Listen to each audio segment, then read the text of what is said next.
We're looking at migration.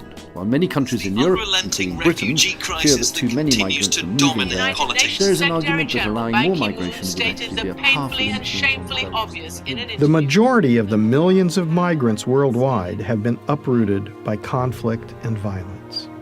Peace is required before these people will have a chance to return home.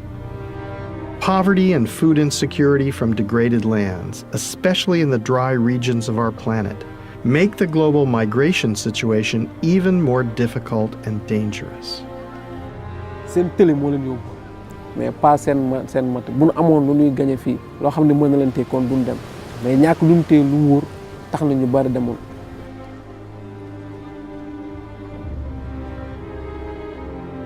I think this is the new thing that we have to be very concerned on: security and degradation of the lands. My heart starts to understand. Of course, if people do not find their food in their country, they migrate. Human civilization is required to address this threat. But what can we do? Would forced migration end if people knew that they could both survive and thrive in their homelands?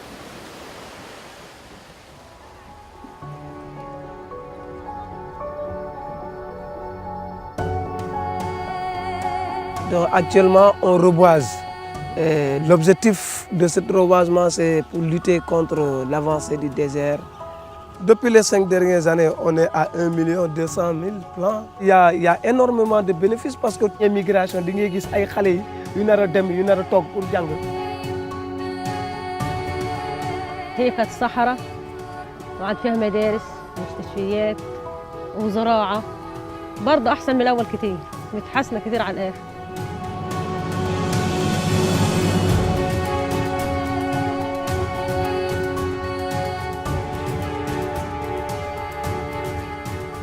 فبدينا احنا نشجر الزيتون ونشجر الشغلات هاي مشان نعيد ايش؟